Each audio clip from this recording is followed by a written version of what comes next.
मोर समस्त बंधु अति निजर समस्त हिताकांक्षी अति आपणार अहिताकांक्षी एवं मो हृदय भितर थिबा अत्यंत क्रोधी मानी ईर्षापरायण बंधु एवं मते देह मन हृदय और परिशेष आत्मारू भल पाउथिबा सम्मान देउथिबा समस्त जाति धर्म वर्ण रूप और गुणर बंधु एवं शेष मो कथा को अति आग्रहर सहित शुणी खुशी होउथिबा अबा रागरे पाची लाल हो जाउथिबा समस्त बंधु माने समस्त को मो हृदय जय जय श्री राधेश्याम एवं जय जय श्री जगन्नाथ।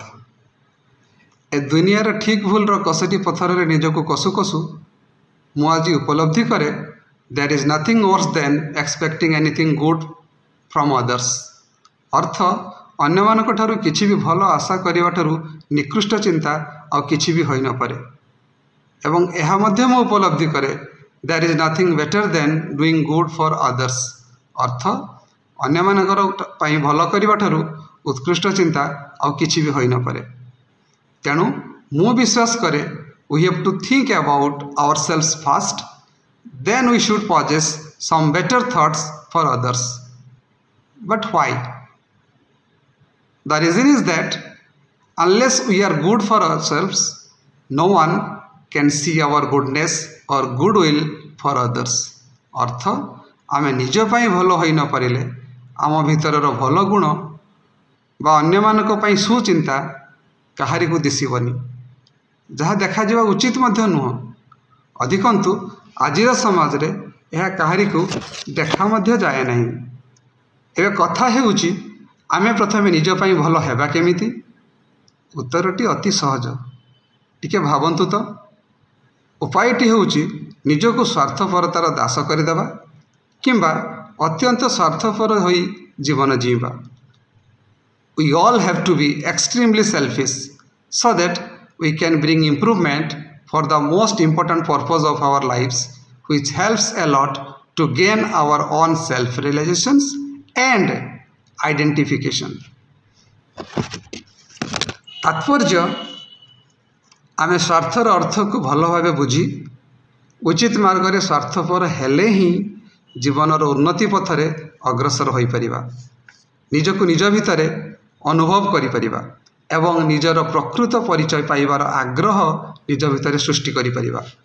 अपर पार्श्वर चिंता कले एहा ही स्वार्थपर हेबार निर्दिष्ट कारण। तेबे से स्वार्थपरता कौन पाई? तेबे से स्वार्थपरता कौन? तेबे से स्वार्थपरता कहा पाई आ केउ कारण रे से स्वार्थपरता आमे पसंद करिबा? आ जदि एते सब प्रश्नर उत्तर देबा को जाई मु कहे ए स्वार्थपरता पार्थिव स्वार्थ ठारू बहु ऊर्ध्वरे, ए स्वार्थपरतार अनुभूति अत्यंत स्वर्गीय, अन्य कहारी प्रति हीनमन्यता ठारू बहु दूर रे।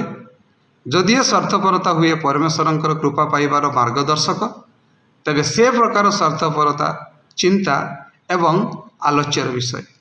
परमात्मांकर बिना सानिध्यरे एई भली स्वार्थपर बनिजिबा संपूर्ण असंभव। तेणु समस्त बंधु मानकु मोर विनम्र अनुरोध ए विषय टिके चिंता करिवे। स्वार्थपर हेबा पछर कारण एवं केउ प्रकार स्वार्थपर ताकू आमे आपणाइबा एवं से स्वार्थपर जीवन यापन करने फल आमे समाजर केउ प्रकार उन्नति आनिबारे निजको सहायक बनै परिबा एवं एहा द्वारा निजर उपकार हवा सहित समाजर को प्रकार उपकार साधन हो पारिबो से विषय टिके चिंता करिबा। रहुछि। धन्यवाद। जय श्री जगन्नाथ।